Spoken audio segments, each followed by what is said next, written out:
Pessoal, tudo bem? Vamos fazer nossa aula sobre farmacoterapia da hipertensão. E aí, relembrando aqui com vocês rapidamente, hipertensão tem como principais causas a hereditariedade. Então, numa família de hipertensos, né, ela acaba sendo passada geneticamente, mas obesidade, com sedentarismo, estresse, alimentação não saudável, má alimentação, né, excesso de sal na dieta podem contribuir para gerar o estado hipertensivo. Esse estado hipertensivo, gente, ele é caracterizado quando a pressão arterial, após medições sucessivas, ela ultrapassa os valores de 140/90, ou atinge, né, no mínimo, os valores de 140/90, já são considerados valores de hipertensão em estágio 1. Acima de 160/100, estágio 2, e acima de 180/110, estágio 3, o estágio mais grave da hipertensão. A hipertensão ela é perigosa porque ela é silenciosa, então ela não provoca sintomas muito claros no início, e ela pode, ao longo dos anos, ir sabotando o seu sistema cardiovascular, provocando lesões nos rins, no cérebro, coração, vasos sanguíneos, olhos, de forma assintomática por muitos anos.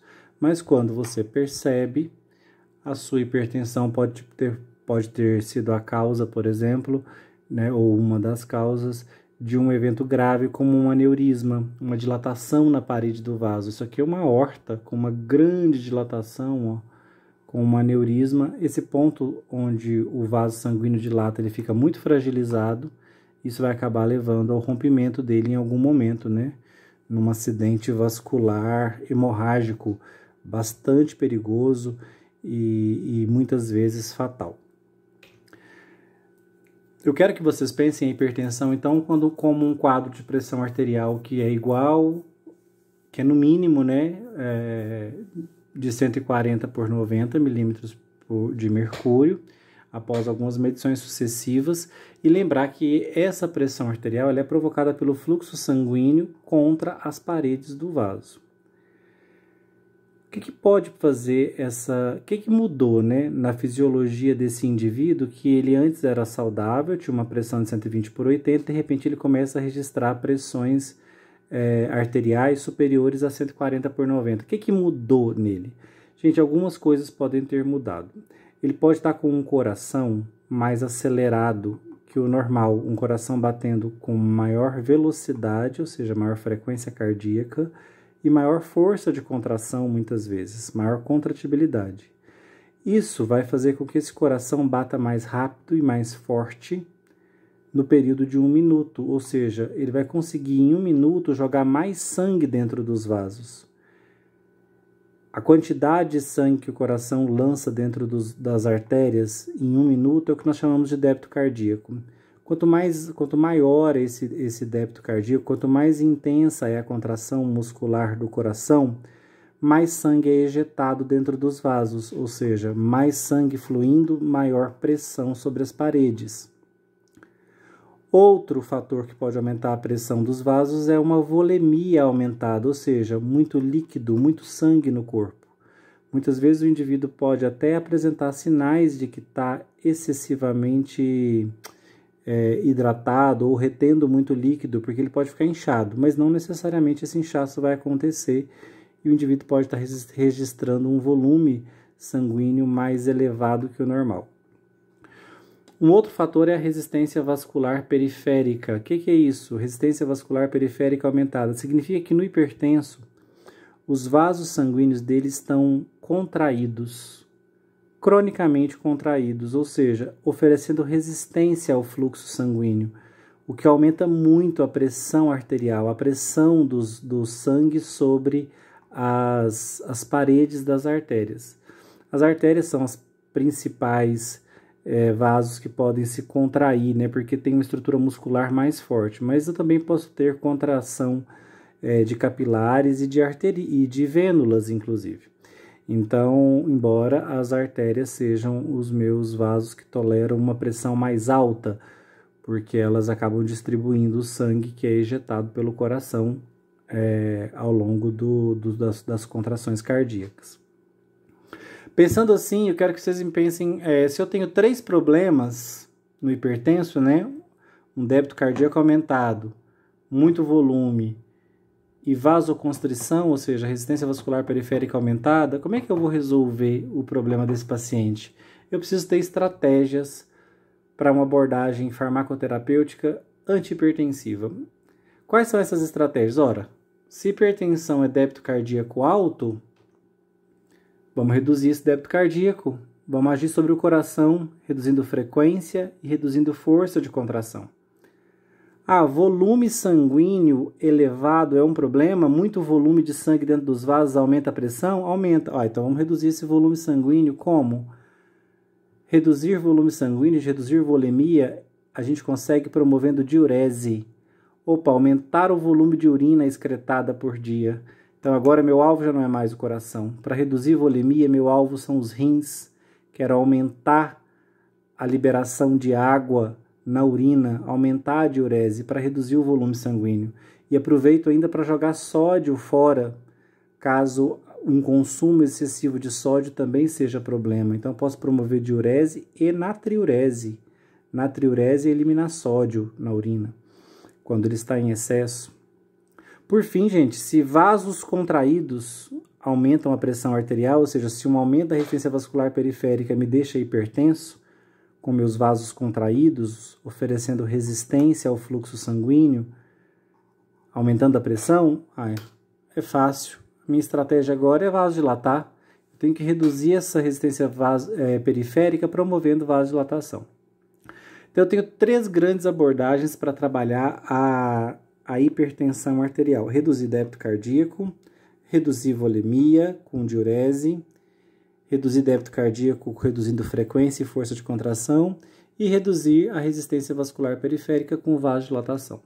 Todos esses efeitos, quando promovidos, são considerados antihipertensivos. Então eu posso ter essas 3 estratégias farmacoterapêuticas. Posso agir sobre o coração, posso agir sobre os rins, posso agir sobre os vasos. Não se esqueçam disso, gente. Estratégia farmacoterapêutica para reduzir a pressão é agir sobre o coração, reduzindo o débito cardíaco, agir sobre os rins, reduzindo o volume de sangue no corpo, agir sobre os vasos sanguíneos, promovendo vasodilatação, aumentando o calibre do vaso para que a pressão arterial reduza. Vamos começar falando do débito cardíaco. Gente, o débito cardíaco aumentado, ele vai se dar porque a célula cardíaca do hipertenso ela está muito estimulada.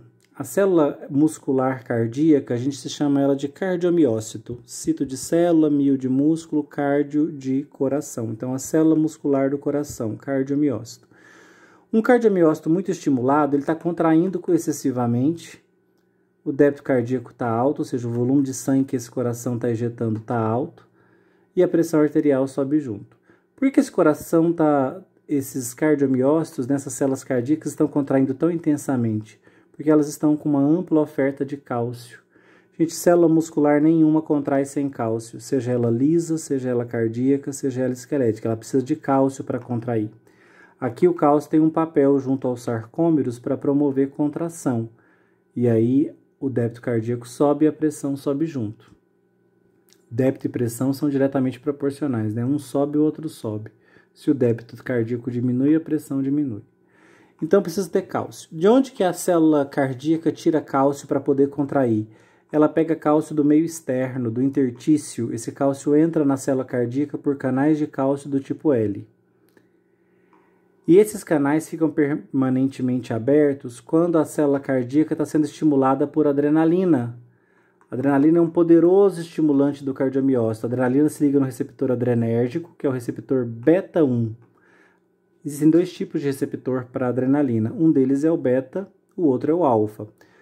O beta 1 adrenérgico está presente na membrana do cardiomiócito, da célula cardíaca. Então a adrenalina vem, se liga no receptor beta 1 adrenérgico, ativa a proteína G, aumenta a MP cíclico e acaba abrindo os canais de cálcio. O cálcio entra e a contração acontece. Por isso que a pressão sobe. Fica claro aqui para vocês, gente, que eu tenho 2 alvos farmacoterapêuticos já anunciados aí para mim. Já se o meu objetivo reduzir pressão arterial, eu posso deixar a adrenalina se ligar nesse receptor? Não, preciso impedir isso, porque se ela se ligar, ela vai abrir canal de cálcio, o cálcio vai entrar, vai ter contração, o débito aumenta, a pressão aumenta. Não quero isso. Então, eu não vou deixar a adrenalina se ligar no receptor, eu preciso de um antagonista de adrenalina. Caso eu não consiga fazer isso, ora, o cálcio está vindo do meio externo para dentro do cardiomiócito. Se eu barrar essa entrada de cálcio, na falta de cálcio, os sarcômetros não contraem, não ocorre contração muscular, o débito cai e a pressão arterial cai. Então, minha outra estratégia é fechar esse canal. Se eu fecho esse canal de cálcio, o cálcio não entra, não vai haver contração, débito cai, pressão cai. E é assim que a gente trata a pressão arterial, a gente agindo sobre o coração. A gente pode usar bloqueadores dos canais de cálcio do tipo L. Que fármacos são esses? São fármacos que se ligam nesse canal e fecham ele, não deixam o cálcio entrar no cardiomiócito. Isso vai reduzir a contração cardíaca, a frequência, né, a velocidade de contração e a força de contração. Quem são os fármacos que fazem isso? Existem vários dipinos que fazem isso, como o anlodipino, o mais popular aqui no Brasil, mas também tem nifedipino, isradipino, tem vários dipinos. Os mais utilizados na clínica nossa aqui são o anlodipino, talvez o nifedipino também. Diltiazem, que é menos conhecido, e o verapamil. Por que o verapamil está de cor diferente aqui? Porque, gente, essas três classes de fármacos são quimicamente diferentes, mas são todos bloqueadores de canal de cálcio do tipo L. Mas quem é mais potente no coração? Verapamil. Verapamil é o mais poderoso bloqueador de canal de cálcio do tipo L no coração. Mas os dipinos também bloqueiam e o diltiazem também bloqueia canal de cálcio, embora o verapamil seja o mais poderoso deles. São três fármacos de classes químicas distintas, mas todos partilham do mesmo mecanismo. Fecham o canal de cálcio, não deixam o cálcio entrar. Deixei escrito aqui para vocês, ó. Bloqueiam os bloqueadores dos canais de cálcio do tipo L, né, como os dipinos, anlodipino, diltiazem e também o diltiazem e o verapamil. Bloqueiam os canais de cálcio do tipo L no cardiomiócito, levando à redução dos níveis de cálcio dentro da célula muscular cardíaca, porque aqui fica bloqueado, o que reduz a contratibilidade, resultando em efeito antihipertensivo. Ora, se o cálcio não entra, reduz contratibilidade, daí os sarcômeros não vão contrair, sem haver contração o débito diminui, quer dizer, havendo uma contração mais branda, né, o débito cardíaco diminui, a pressão arterial diminui junto. A outra estratégia que nós já tínhamos comentado é impedir esse estímulo da adrenalina sobre o receptor beta-1, porque a adrenalina é uma poderosa estimulante cardíaca. A gente vê em filmes, né, aplicando adrenalina no coração das pessoas para ressuscitá-las. Ela é um poderoso estimulante cardíaco. E por que ela é tão poderosa? Porque ela é acoplada a uma proteína GS que aumenta a MP cíclico e abre os canais de cálcio. Aí o cálcio entra no coração, o coração volta a bater. Nesse caso do nosso hipertenso, eu não quero esses canais abertos, porque ele já está contraindo demais. Se entrar mais cálcio, aí que ele vai contrair mesmo. Então, eu não quero que a adrenalina promova essa via de aumento do cálcio dentro do cardiomiócito. Eu quero impedir isso. Para eu impedir a adrenalina de ligar nesse receptor beta-1 adrenérgico e ativá-lo, eu preciso de um antagonista de adrenalina. Preciso de propranolol, atenolol, carvedilol. Tem vários outros fármacos dessa classe, tá? Ismolol, metoprolol, nebivolol. Tem vários fármacos dessa classe do propranolol. O propranolol é o protótipo, depois veio o atenolol, o carvedilol. Esses fármacos, eles se ligam no receptor beta-1, não deixam a adrenalina ligar, não ativa a GS, não aumenta a MP cíclico, não abre canal de cálcio. Eles mantêm o cardiomiócito relaxado e não contraído. Então, promovem vasodilatação ao inibirem o estímulo vasoconstritor da adrenalina ou da noradrenalina sobre os receptores beta-adrenérgicos do coração, levando à redução dos níveis de cálcio dentro dos cardiomiócitos, o que reduz sua contratibilidade, resultando em efeito antihipertensivo. Então, sobre o coração, quero que vocês gravem duas coisas. Eu preciso parar o aporte de cálcio para o cardiomiócito. Enquanto tiver cálcio no citoplasma, o cardiomiócito vai contrair, o débito vai subir e a pressão sobe junto. Como é que eu paro o aporte de cálcio para o citoplasma do cardiomiócito? Fecho o canal de cálcio do tipo L, ou impeço a adrenalina de estimular o receptor beta 1 com antagonistas beta 1 adrenérgicos. Ou acabo fechando o canal de cálcio com dipinos, diltiazem e principalmente verapamil, o mais poderoso bloqueador do canal de cálcio do tipo L no tecido cardíaco, tá bom? Uma coisinha que eu gostaria de falar aqui sobre propranolol, atenolol e carvedilol. Vou até acrescentar aqui para vocês que esses fármacos, gente, eles podem provocar problemas, dificuldade respiratória, tá? Então, eles podem provocar ou agravar quadros de dificuldade respiratória. Por que eles podem fazer isso, gente? Porque a adrenalina, assim como ela estimula o coração, assim como a adrenalina estimula o coração a bater mais forte, ela também estimula o pulmão a respirar mais rápido. Ele aumenta a frequência respiratória. Então, o antagonista da adrenalina que impede ela de estimular o coração, também a impede de estimular o tecido pulmonar. Então a respiração fica dificultada, porque a adrenalina não consegue agir também lá. Só que no pulmão, gente, o receptor não é beta 1 adrenérgico, tá? O receptor é beta 2. A questão é que fármacos como o propranolol, eles ligam tanto no beta 1 cardíaco, que é o que eu queria, para desacelerar esse cardiomiócito, mas infelizmente o propranolol também se liga no receptor beta 2 adrenérgico no pulmão, e lá ele bloqueia as ações da adrenalina, que melhora a respiração. Então, ao bloquear as ações da adrenalina, o indivíduo começa a ter dificuldade respiratória. O fumante vai ter dificuldade de tolerar um fármaco como o propranolol, por exemplo, ou pessoas asmáticas com distúrbios respiratórios. O atenolol, gente, veio como um avanço em relação ao propranolol. Por quê? Porque ele é beta 1 seletivo. O que isso significa? Que ele tem preferência por se ligar no beta 1 cardíaco, sem ligar no beta 2 do pulmão e provocar falta de ar. Embora em altas doses, o atenolol também se ligue no beta 2, mas em doses comuns, convencionais, o atenolol tem uma preferência de ligação por beta 1, ligando menos em beta 2 com menores efeitos sobre a árvore respiratória. Tá certo? Então aqui eu preciso tomar cuidado se o meu paciente tem um histórico de dificuldade respiratória, caso eu entre com esse fármaco como propranolol, ou caso eu use um atenolol em dose mais alta, porque aí mesmo o atenolol, que é seletivo para beta 1, em doses altas ele acaba bloqueando o beta 2 também no pulmão e dificultando a respiração.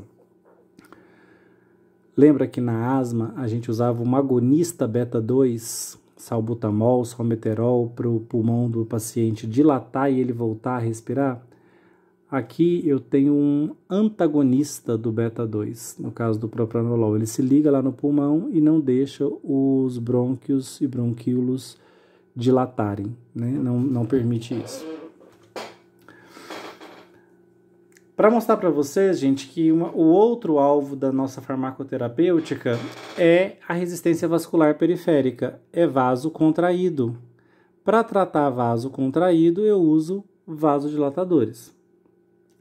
Esses vasodilatadores, o nome já diz o que eles fazem, né? Eles promovem dilatação dos nossos vasos sanguíneos. Como, né? Como é que eu vou promover vasodilatação num vaso sanguíneo? Eu tenho que fazer ele parar de contrair. Então lembra que para ter vasocontração eu vou precisar de quê novamente? De cálcio, né, gente? O cálcio, mais uma vez, é importante na interação de actina com miosina para promover a vasocontração, aumenta a resistência vascular periférica, aumenta a pressão arterial. Então, mais uma vez, ó, aqui na musculatura do vaso sanguíneo, eu já não tenho mais uma musculatura cardíaca, eu tenho uma musculatura lisa.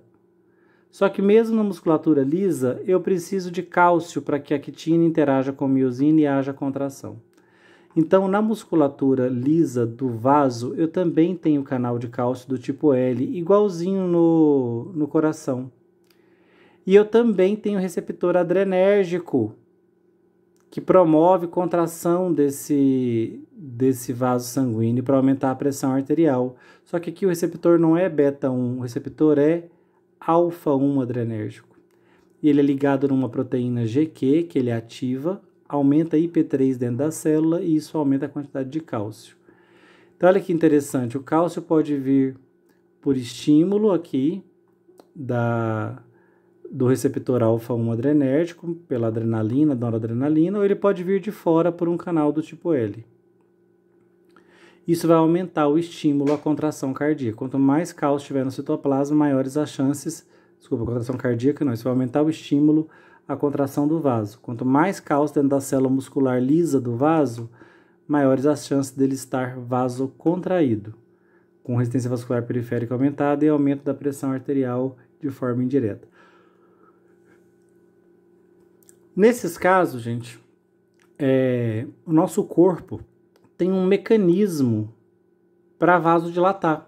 Quando a gente precisa derrubar a nossa pressão arterial, nem sempre a gente precisa de medicamento. O nosso próprio organismo tem um mecanismo para fazer a interação entre a quitina e miosina se encerrar, a vasocontração se desfazer, promovendo vasodilatação, a resistência vascular periférica cai e a pressão cai junto. Qual é o mecanismo que o corpo tem para desfazer a contração no vaso sanguíneo? O próprio endotélio do vaso sanguíneo produz óxido nítrico, tá? NO. O óxido nítrico, gente, é um potentíssimo vasodilatador. Então, a própria parede do vaso sanguíneo que está contraído, ela produz óxido nítrico para poder bloquear a interação entre actina e miosina e promover vasodilatação. Então, o óxido nítrico ele é um agente vasodilatador, enquanto que a presença de cálcio no citoplasma da célula muscular lisa do vaso sanguíneo, esse cálcio é vasoconstritor. Então, eu tenho que fazer o quê? Eu tenho que impedir esse cálcio de chegar aqui, né? Eu quero que vocês pensem em termos bem práticos assim. A célula vascular da parede do vaso sanguíneo está contraída? Tá. Eu quero que ela dilate? Quero que ela relaxe, né? Para ela relaxar, o que eu preciso fazer? Reduzir a quantidade de cálcio dentro dela. Então eu posso fechar o canal de cálcio do tipo L, porque ela também tem, igual o coração.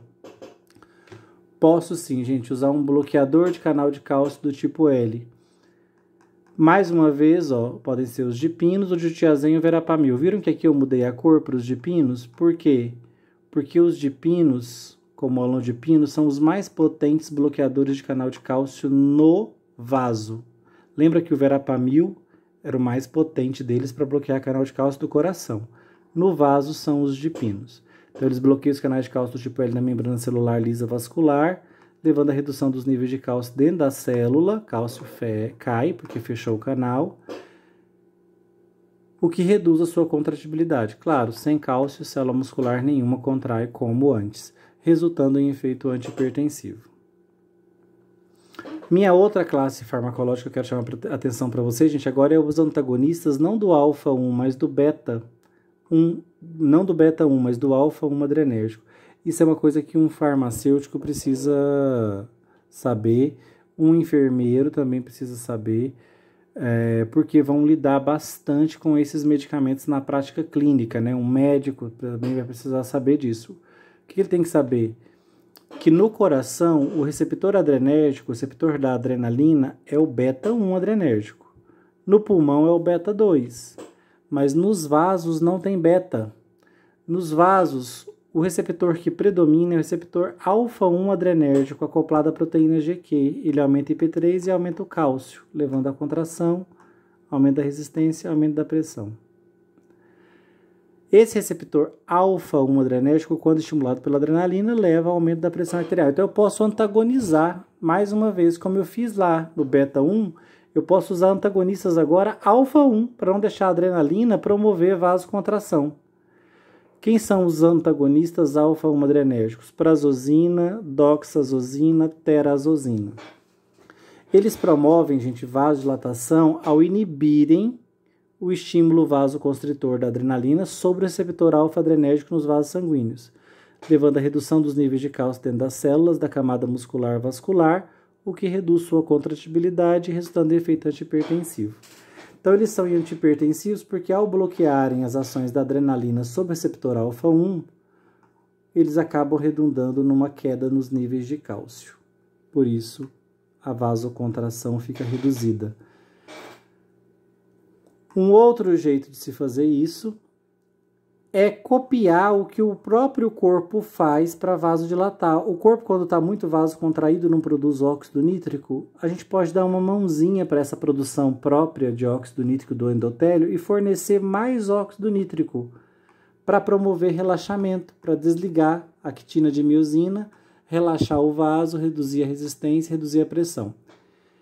Esses fármacos que nós usamos para copiar a produção de óxido nítrico pelo endotélio são nitroglicerina, aquela mesma dos filmes, a explosiva, nitroprussiato ou nitropruseto, vamos ver as duas terminologias, e mono ou dinitrato de isosorbida. Quem são os nitratos orgânicos? O nome deles já diz, né? Nitro, dinitro, mononitro, tudo tem nitro. Por quê? Porque eles liberam óxido nítrico no corpo. O óxido nítrico faz a actina desligar da miosina, desfaz a contração, reduz a resistência vascular periférica e reduz a pressão arterial. Esses fármacos eles promovem intensa vasodilatação, porque liberam óxido nítrico na parede vascular, desencadeando o fim da interação entre actina e miosina e assim levando ao relaxamento da musculatura lisa vascular, ok? Esses são os nitratos orgânicos, são fármacos que têm óxido nítrico na sua estrutura. Eu chamo a atenção para a hidralazina e nebivolol, tá? Hidralazina e nebivolol, eles não são nitratos, eles não têm óxido nítrico na estrutura deles, não tem radicais nitro na estrutura deles, tanto da hidralazina quanto do nebivolol, porque nesses três aqui, ó, tem óxido nítrico na estrutura deles, aqui não tem. E mesmo assim, eles são capazes de promover a produção de óxido nítrico pelo endotélio. Então, eles também são poderosos vasodilatadores, porque fazem o endotélio do vaso produzir mais óxido nítrico. Esses fármacos são a hidralazina e o nebivolol. Eles também são antihipertensivos que promovem a produção de óxido nítrico pelo endotélio vascular. Diferente, tá? Aqui não está promovendo produção, não. Aqui o próprio fármaco, no caso do nitrato orgânico, libera óxido nítrico no corpo. Aqui o fármaco vai estimular a produção do óxido nítrico no endotélio vascular, né? Tá um pouquinho mais distante ainda das ações dos nitratos orgânicos, né? Porque eles já liberam o óxido nítrico direto e ao liberar o óxido nítrico direto, eles dão a chance de estimular a vasodilatação, porque o óxido nítrico é um mecanismo endógeno de vasodilatação, porque interrompe a interação entre actina e miosina. Tá certo, gente? Esses são os fármacos que agem sobre a resistência vascular periférica. Além deles, eu queria chamar a atenção de vocês para um outro fármaco que também é vasodilatador, que é o minoxidil, que os homens usam bastante atualmente para crescer pelos na barba. O mecanismo que o minoxidil desenvolve para promover crescimento de pelos a gente não sabe. Mas aqui nas células musculares lisas, ele abre canais de potássio, tá? Promove hiperpolarização e com isso as células relaxam. Nem citei o minoxidil aqui, mas só queria que vocês soubessem que ele é originalmente um medicamento antihipertensivo que abre canal de potássio, deixando a célula hiperpolarizada e ela relaxava. O minoxidil acabou ficando mais popular por um uso que inicialmente era um efeito adverso, provocar o crescimento de pelos. Acabou virando uso farmacológico. Tá certo, gente? Essa é a nossa aula sobre resistência vascular periférica e como revertê-la. Então, eu posso revertê-la dando óxido nítrico para o indivíduo, para a corrente sanguínea dele, para o óxido nítrico promover relaxamento. Posso estimular a produção de óxido nítrico pelo endotélio com hidralazina e nebivolol. Posso fechar o aporte de cálcio da célula muscular lisa do vaso com bloqueadores de canal de cálcio, lembrando uma grande diferença. Nos vasos, os mais potentes são os dipinos. enquanto que no coração os mais potentes bloqueadores do canal de cálcio são o verapamil.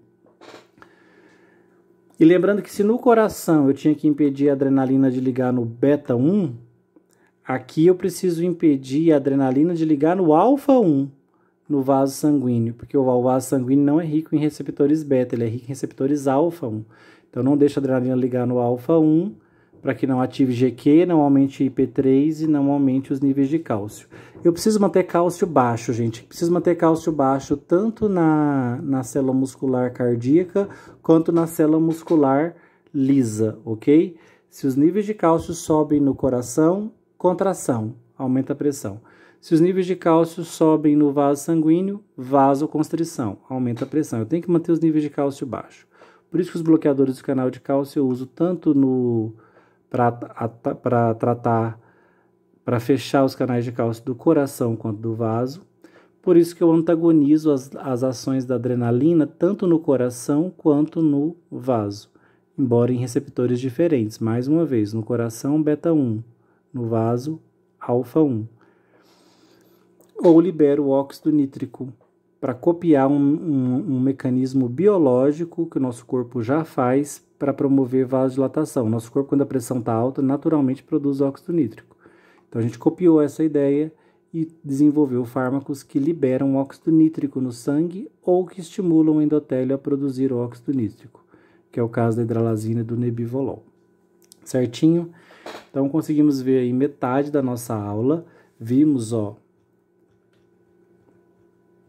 medicamentos que tratam um débito cardíaco aumentado, os beta-1 bloqueadores, como o propranolol, atenolol e carvedilol, mas infelizmente também fecham beta-2 no pulmão, promovendo dificuldade respiratória, mas inibindo o beta-1 no coração, diminuindo o débito cardíaco, a força e a frequência cardíaca. E também vimos como aumentar a resistência vascular periférica, como reduzir a resistência vascular periférica, né? Nós acabamos vendo esse mecanismo aqui, redução da resistência vascular periférica promovendo vasodilatação. Como é que a gente promove vasodilatação? Com o óxido nítrico, que alguns fármacos liberam no nosso sangue, bloqueando a adrenalina de se ligar também no vaso sanguíneo, só que agora no receptor alfa 1, e fechando os canais de cálcio do tipo L também no vaso, assim como eu já tinha feito no coração. Para concluir nossa aula, falta só a gente ver a redução da volemia, promovendo diurese. Então, vimos fármacos que agem sobre o coração, fármacos que agem sobre a resistência vascular. Então, fármacos que agem sobre o coração, fármacos que agem sobre a resistência vascular periférica, os vasodilatadores. E agora, está faltando a gente ver os fármacos que agem na volemia. Nesse caso, redução da volemia com diuréticos. É tema da nossa próxima aula. Eu vou encerrar por aqui e depois vamos fazer uma aula só de fármacos que interferem na volemia.